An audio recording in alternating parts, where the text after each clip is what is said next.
Hey guys, welcome back to Dop Talks. ഇന്ന് നമ്മൾ dope ടോക്സിലെ 5 best investment പ്ലാൻസിനെ കുറിച്ചാണ് പറയാൻ പോകുന്നത്. നിങ്ങൾ ഡോപ് ടോക്സ് ആദ്യമായിട്ടാണ് കാണുന്നതെങ്കിൽ തീർച്ചയായിട്ടും സബ്സ്ക്രൈബ് ചെയ്യുക. കൂടെയുള്ള ബെൽ ഐക്കണോട് ക്ലിക്ക് ചെയ്തിട്ടുണ്ടെങ്കിൽ ഞാൻ പുതിയ വീഡിയോസ് അപ്ലോഡ് ചെയ്യുമ്പോൾ നിങ്ങൾക്ക് നോട്ടിഫിക്കേഷൻ ലഭിക്കുന്നതായിരിക്കും.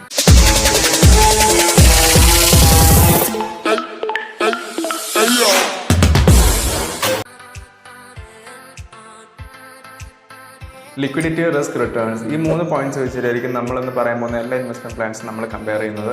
ലിക്വിഡിറ്റി എന്ന് പറഞ്ഞാൽ നിങ്ങൾ ഒരു സ്ഥലത്ത് ഇൻവെസ്റ്റ് ചെയ്തിട്ടുണ്ടെങ്കിൽ ആ ഇൻവെസ്റ്റ് ചെയ്ത സ്ഥലത്ത് നിന്ന് നിങ്ങൾക്ക് എത്ര പെട്ടെന്ന് നിങ്ങളുടെ ആവശ്യങ്ങൾക്ക് പൈസ ലിക്വിഡായിട്ട്, അതായത് ക്യാഷായിട്ട് നമുക്ക് കൈ കിട്ടും. അതാണ് ലിക്വിഡിറ്റി എന്ന് പറയുന്നത്.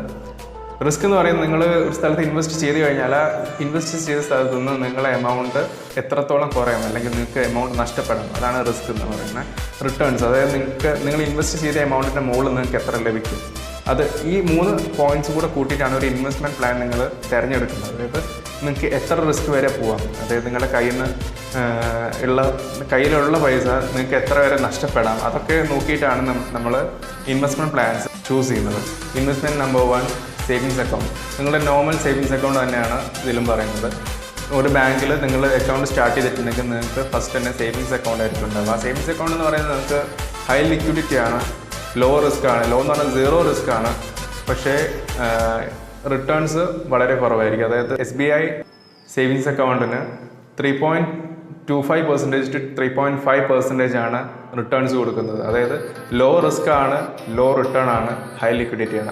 അതുകൊണ്ട് തന്നെ നിങ്ങൾക്ക് സ്പെൻഡ് ചെയ്യാൻ ഭയങ്കര ടെംപ്റ്റേഷൻ ആയിരിക്കും. അതായത് കാർഡ് സ്വൈപ്പ് ചെയ്തിട്ട് എവിടെ വേണമെങ്കിലും നിങ്ങൾക്ക് ഈസി ആയിട്ട് സ്പെൻഡ് ചെയ്യാൻ കഴിയും.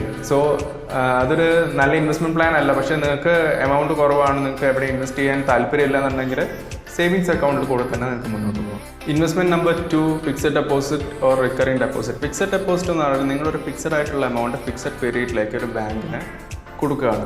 ഒരു 7 മന്ത്സ് അല്ലെങ്കിൽ 12 മന്ത്സിലേക്ക് നിങ്ങൾ ഒരു ഫിക്സഡ് ആയിട്ടുള്ള എമൗണ്ട് ബാങ്കിന് കൊടുക്കുമ്പോൾ ആ ബാങ്ക് നിങ്ങൾക്ക് സേവിങ്സ് അക്കൗണ്ടിനേക്കാൾ കൂടുതൽ ഇൻട്രസ്റ്റ് തരും. അതായത് നിങ്ങളുടെ റിട്ടേൺസ് സേവിങ്സ് അക്കൗണ്ടിനേക്കാൾ കൂടുതലായിരിക്കും. ഫിക്സഡ് ഡെപ്പോസിറ്റിൻ്റെയും റിക്കറിംഗ് ഡെപ്പോസിറ്റിൻ്റെയും പാരാമീറ്റേഴ്സ് എന്ന് പറഞ്ഞാൽ ലിക്വിഡിറ്റി മീഡിയം ആയിരിക്കും, റിസ്ക് 0 ആണ്, റിട്ടേൺസ് ലോ ആയിരിക്കും. അതായത് നിങ്ങൾക്ക് സേവിങ്സ് അക്കൗണ്ടിനേക്കാൾ കൂടുതൽ റിട്ടേൺസ് കിട്ടും, പക്ഷേ ഇനി പറയാൻ പോകുന്ന ഇൻവെസ്റ്റ്മെൻറ്റ് സ്കീമിനേക്കാൾ കുറവായിരിക്കും FDക്കും RDക്കും കിട്ടുക. പക്ഷേ നിങ്ങൾക്ക് ലിക്വിഡിറ്റി എന്ന് പറയുന്നത് നിങ്ങളൊരു 7 മന്ത് ഗ്യാപ്പിലാണ് നിങ്ങൾ FD ഇട്ടതെന്നുണ്ടെങ്കിൽ നിങ്ങൾക്ക് സെക്കൻഡ് മന്തിൽ അത് വിത്ഡ്രോ ചെയ്യണമെങ്കിൽ നിങ്ങളൊരു ഫൈൻ കൊടുക്കേണ്ടി വരും. പക്ഷേ നിങ്ങൾക്കൊരു ആഴ്ചേൻ്റെ ഉള്ളിൽ തന്നെ നിങ്ങൾ ഇൻവെസ്റ്റ് ചെയ്ത എമൗണ്ട് തിരിച്ചു കിട്ടുന്നതായിരിക്കും. Investment number 3, life insurance.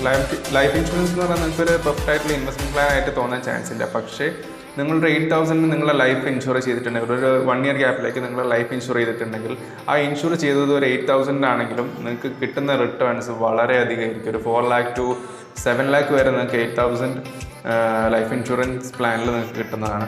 So ഇത് ലിക്വിഡായിട്ട് നിങ്ങൾ കൈ കിട്ടില്ല, പക്ഷേ ഇതിൽ റിട്ടേൺസ് വളരെ കൂടുതലായിരിക്കും, റിസ്ക് വളരെ കുറവായിരിക്കും. കുറവെന്ന് പറഞ്ഞാൽ റിസ്ക് 0 എന്ന് തന്നെ പറയും. നിങ്ങൾക്ക് കൊടുക്കുന്ന പൈസ പോവില്ല ഒരു കാരണവശാലും. ഇൻഷുറൻസ് കമ്പനി അവിടെ ഉള്ളിടത്തോളം കാലം നിങ്ങൾക്ക് അതിൻ്റെ റിട്ടേൺ ഉറപ്പായിട്ടും കിട്ടിയിരിക്കും.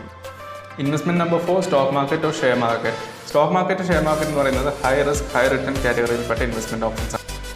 സ്റ്റോക്ക് മാർക്കറ്റിൽ നിങ്ങളുടെ റിട്ടേൺസ് ഫ്യൂച്ചറിൽ ആ കമ്പനി എങ്ങനെ പെർഫോം ചെയ്യുന്നു എന്നുള്ളതനുസരിച്ചിരിക്കും. അതുകൊണ്ട് തന്നെ ഫ്യൂച്ചറിൽ ആ കമ്പനി മോശമായിട്ട് പെർഫോം ചെയ്തിട്ടുണ്ടെങ്കിൽ നിങ്ങൾക്ക് ലോസ് വരും. അതുകൊണ്ട് തന്നെ ഹൈ റിസ്ക് ഹൈ റിട്ടേൺ കാറ്റഗറിയിൽപ്പെട്ട സ്റ്റോക്ക് മാർക്കറ്റിൽ ലിക്വിഡിറ്റി എന്ന് പറയുന്നത് മീഡിയം ആയിരിക്കും. അതായത് 2 to 3 ബിസിനസ് ഡേയ്സിൽ മാത്രമേ നിങ്ങൾക്ക് നിങ്ങളുടെ സ്റ്റോക്ക് സെല് ചെയ്തിട്ട് നിങ്ങൾക്ക് പൈസ ലിക്വിഡായിട്ട് നിങ്ങൾ കഴിക്കത്തുള്ളൂ. Investment number 5, mutual funds.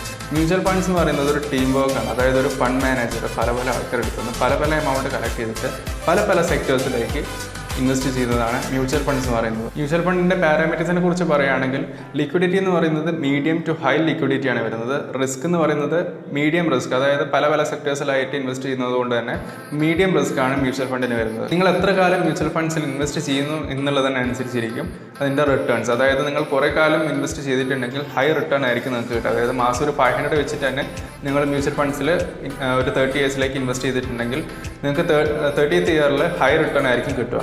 നിങ്ങൾക്ക് ഈ വീഡിയോ ഇഷ്ടപ്പെട്ടിട്ടുണ്ടെങ്കിൽ തീർച്ചയായിട്ടും ലൈക്ക് ചെയ്യുക, ഷെയർ ചെയ്യുക, സബ്സ്ക്രൈബ് ചെയ്യുക. കൂടെയുള്ള ബെല്ലൈക്കൺ കൊണ്ട് ക്ലിക്ക് ചെയ്തിട്ടുണ്ടെങ്കിൽ ഞാൻ പുതിയ വീഡിയോസ് അപ്ലോഡ് ചെയ്യുമ്പോൾ നിങ്ങൾക്ക് നോട്ടിഫിക്കേഷൻ ലഭിക്കുന്നതായിരിക്കും. So by.